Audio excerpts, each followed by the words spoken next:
राधे राधे दोस्तों, कैसे आप सब। दोस्तों, हमारे YouTube चैनल वास्तु उपाय पर आपका स्वागत है। हमारे चैनल को सब्सक्राइब कीजिएगा और हमारे वीडियो को लाइक, शेयर और कमेंट्स जरूर कीजिएगा। दोस्तों, मंगलवार का दिन हनुमान जी की पूजा का विशेष दिन माना गया है और कलयुग में हनुमान जी एकमात्र ऐसे देवता हैं जो जरा सी श्रद्धा के साथ पूजन करने पर तुरंत प्रसन्न होकर एक साथ कई मनोकामना पूरी कर देते हैं। क्योंकि दोस्तों, भगवान हनुमान अपने भक्तों की बहुत जल्द सुनने वाले देवताओं में से एक हैं। अगर दोस्तों आप भी हनुमान जी की कृपा पाना चाहते हैं तो केवल मंगलवार के दिन उनका ऐसा पूजन करें जिससे हनुमान जी की पूजन से आपसे खुश हो जाएं और आपकी तमाम प्रकार की मनोकामनाएं पूरी करें और हर प्रकार की समस्या को ख़त्म करें।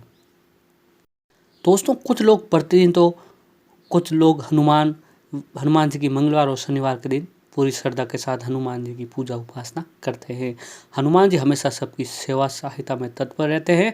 इसलिए तो शनिदेव ने हनुमान जी से प्रसन्न होकर वरदान दिया था कि जो कोई भी उनकी पूजा आराधना करेगा उन्हें शनि से संबंधित कोई भी दोष नहीं लगेगा। दोस्तों, भगवान राम ने श्री हनुमान जी का पूरा जीवन भगवान श्री राम की भक्ति और सेवा के लिए समर्पित था और आजीवन ब्रह्मचार्य का पालन किया। जो कोई भी व्यक्ति जीवन में श्री हनुमत महाप्रभु का आशीर्वाद प्राप्त करना चाहते हैं उन्हें ब्रह्मचर्य का पालन अवश्य करना चाहिए। विवाहित भी जो हनुमान जी की पूजा करते हैं उन्हें पूजा वाले दिन को ब्रह्मचर्य का पालन करना चाहिए। अब दोस्तों बात करते हैं भगवान हनुमान जी की व्रत कथा के बारे में, जो दोस्तों एक सच्ची घटना पर हैं। दोस्तों, प्राचीन समय की बात है। एक समय में ऋषिनगर नाम का एक नगर था। दोस्तों, उस नगर में केशवदत्त ब्राह्मण रहता था। वह ब्राह्मण अपनी पत्नी अंजलि के साथ रहता था। दोस्तों, केशवदत्त को धन संपत्ति भी की कोई कमी नहीं थी। वह धन धान्य से पूरा भरा हुआ था। सभी लोग केशवदत्त का सम्मान करते थे, लेकिन कोई संतान न होने के कारण केशवदत्त को ये दुख हमेशा सताता रहता था, क्योंकि दोस्तों उसके कोई भी पुत्र संतान नहीं थी। दोस्तों, पुत्र प्राप्त की इच्छा से दोनों पति और पत्नी प्रत्येक मंगलवार को मंदिर में जाकर हनुमान जी की पूजा करते थे। दोस्तों, विधिवत मंगलवार का व्रत करते हुए उन लोगों को कई वर्ष बीत गए और उन्हें संतान की प्राप्ति नहीं हुई। केशवदत्त बहुत निराश हो गए, लेकिन उन्होंने व्रत करना नहीं छोड़ा, क्योंकि दोस्तों केशवदत्त हनुमान जी के प्रति सच्ची श्रद्धा से पूजा भाव था। उनको दृढ़ विश्वास था कि उनके हनुमान जी उसकी सारी मनोकामना पूरी करेंगे। दोस्तों, कुछ दिनों के पश्चात केशवदत्त पवन पुत्र हनुमान जी की सेवा के लिए अपना घर बार छोड़कर कहीं जंगल में चले गए। वो दोस्तों जंगल में जाकर ही हनुमान जी की पूजा आराधना करने का निश्चय किया और उसकी धर्मपत्नी अंजलि घर पर ही रहकर मंगलवार का व्रत करने लगी।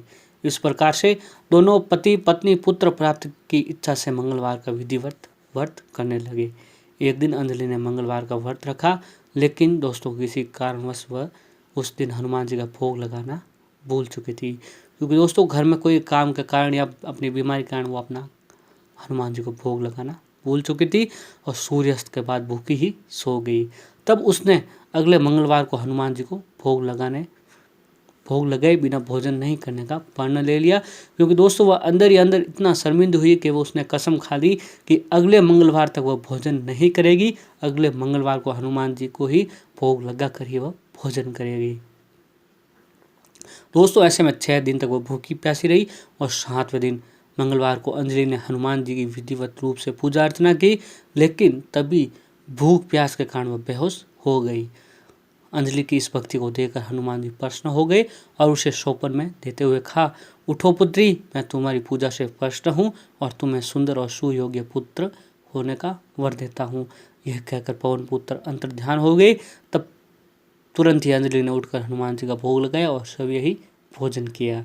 हनुमान जी की अनुकंपा से कुछ महीनों के बाद अंजलि ने एक सुंदर बालक का जन्म दिया और मंगलवार को जन्म लेने के कारण उस बच्चे का नाम मंगल प्रसाद रखा गया।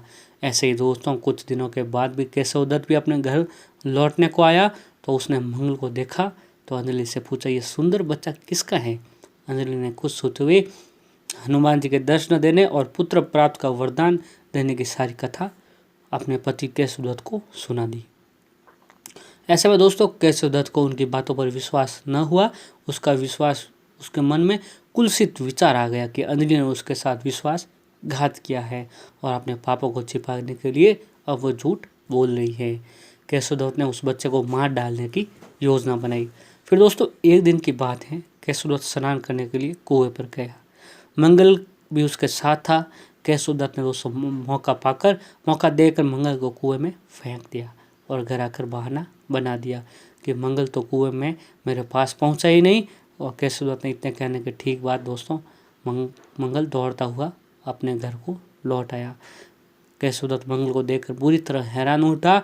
उसी रात हनुमान जी ने केशवदत्त को स्वप्न में दर्शन देते हुए कहा, तुम दोनों के मंगलवार के व्रत करने से मैं प्रसन्न होकर पुत्र जन्म का वरद मैंने प्रदान किया था, फिर तुम अपनी पत्नी को उल्टा क्यों समझते हो। उसी समय केशवदत्त ने अंजलि को जगाकर उससे क्षमा मांगते हुए स्वप्न में हनुमान जी दर्शन देने की सारी कहानी सुनाई और केशवदत्त ने अपने बेटे को हृदय से लगाकर बहुत प्यार किया। उस दिन के बाद सभी आनंद पूर्वक रहने लगे और मंगलवार को विधिवत व्रत करने से केशवदत्त और उनके परिवार के सभी कष्ट दूर हो गए। इस तरह जो स्त्री पुरुष दोस्तों विधिवत रूप से मंगलवार के दिन व्रत रखते हैं और व्रत कथा सुनते हैं, अंजनी पुत्र हनुमान जी उनके सभी कष्टों को दूर करते हुए उनके घर में धन संपत्ति का भंडार भर देते हैं और शरीर के सभी रक्त विकार रोग को नष्ट करते हैं। तो दोस्तों ये थी हनुमान जी की कथा, मंगलवार की व्रत की कथा। दोस्तों अगर आपके जीवन में भी कोई परेशानी आ रही है या आपकी भी कोई मनोकामना है दोस्तों, तो दोस्तों आप भगवान हनुमान जी की नियमित रूप से पूजा आराधना करते रहें। भगवान बजरंगबली आपकी जरूर सुनेंगे, क्योंकि दोस्तों भगवान बजरंगबली कलयुग के देवता, अजर अमर देवता हैं। वह अपने भक्तों की बहुत ही जल्द सुन लेते हैं।